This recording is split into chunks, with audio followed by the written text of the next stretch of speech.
Hoy estudiaremos la velocidad de sincronismo.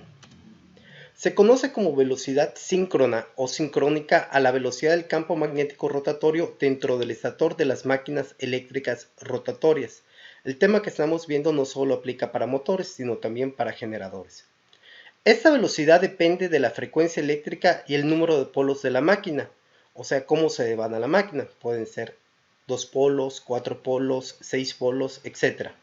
La fórmula empírica para conocer la velocidad síncrona es ns es igual a 120f sobre p, donde ns es la velocidad síncrona, revoluciones por minuto, f es la frecuencia eléctrica en hertz y p es el número de polos por fase.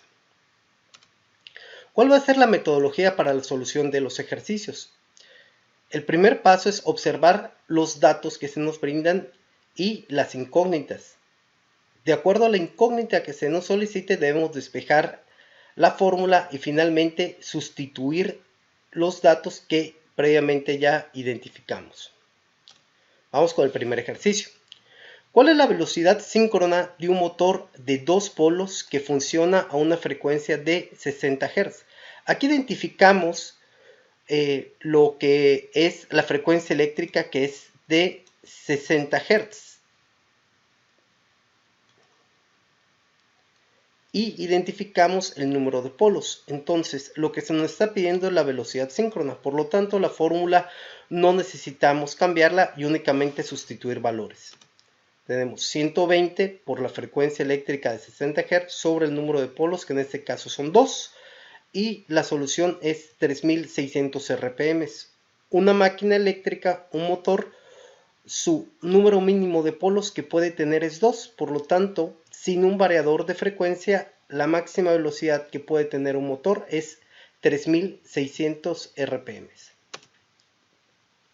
¿Cuál es la velocidad síncrona de un motor de 2 polos que funciona a una frecuencia de 50 Hz?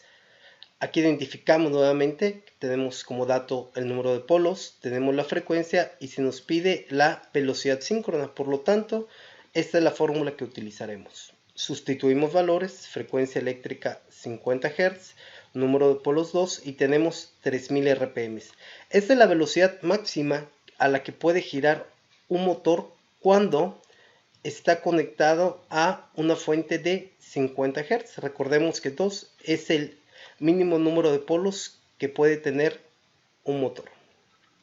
Siguiente ejercicio. ¿Cuál es la velocidad síncrona de un motor de 4 polos que funciona a una frecuencia de 60 Hz? Nuevamente se nos pide la velocidad síncrona, se nos da el número de polos y la frecuencia. Por lo tanto, la fórmula que utilizaremos es esta, en esta manera en la que está escrita. Sustituimos valores, tenemos frecuencia de 60 Hz, número de polos 4 y la velocidad síncrona es 1800 RPM. Los motores con 4 polos por fase son los más comunes que existen. Entonces, este valor de aquí es un valor a recordar.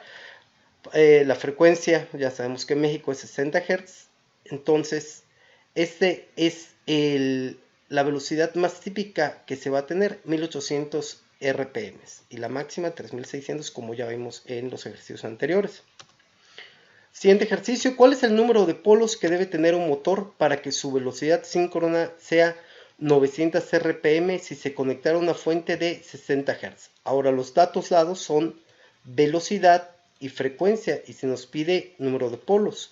Por lo tanto, despejando la fórmula, tenemos esta nueva forma de la fórmula y sustituyendo los valores tenemos 120 por 60 sobre 900 y obtenemos que es una máquina de 8 polos.